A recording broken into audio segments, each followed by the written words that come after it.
Hi, it's Paul from Paul Kelly Golf. I want to talk to you about a couple of common mistakes that people make with their driver settings and how these mistakes can actually hurt your game and cost you strokes.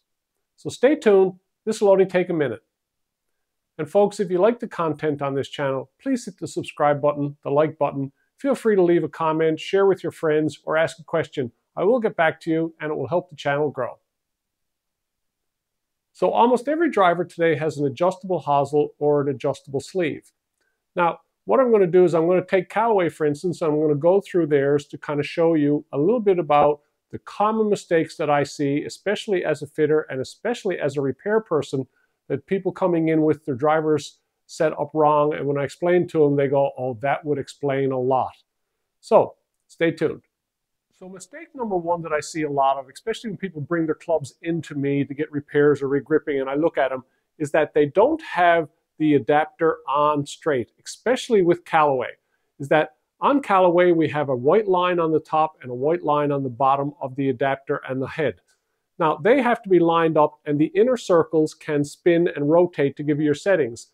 But when these lines are not in the right place, it means that the club is not set at what these settings say. They're just kind of random. This is your benchmark. This is your baseline. This has to be showing, and this has to be over the top of it, these two white lines. Now, here's an instance of a club that comes in and it looks like this. So we see that the white lines are not on the back. The white lines are off to the side somewhere. So it means that the settings that you alternate them to are also not set to what you think they're set. So if you're setting up for a draw, you could actually be set up for a fade. If you're setting up for higher, you could be set up for lower. So the main thing is using your reference lines here. They are on the back of the club. They have to be lined over the top. You just can't spin the dials and put the numbers and the letters wherever you want them to go, because that's not where they're supposed to go. The next biggest mistake that I see is people not understanding what happens when you change your settings on your driver. So here's an example. I've covered this one before, but it's worth repeating because I see a lot of it. People come in and they have them set at a lower loft than what is on the club.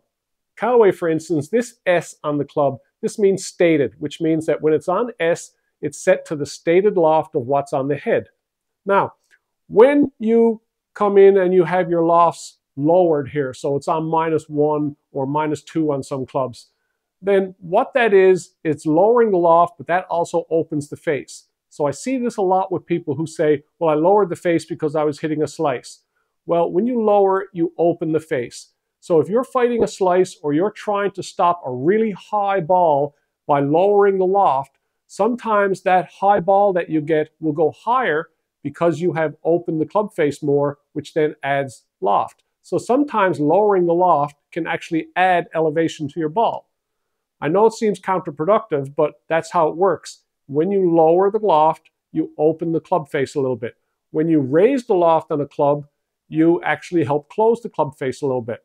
So if you were buying a driver and you had a nasty slice that you were trying to contain, then the suggestion would always be to buy a lower lofted club and turn it up, because that's giving you the most closure possible.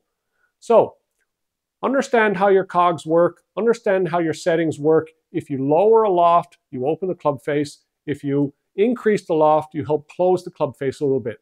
And make sure that your alignment on the back is always square on the back of the club. Make sure that they're set at the way they're supposed to be. You do this, and your driver will treat you much better. I'm Paul Kelly. Thanks for watching.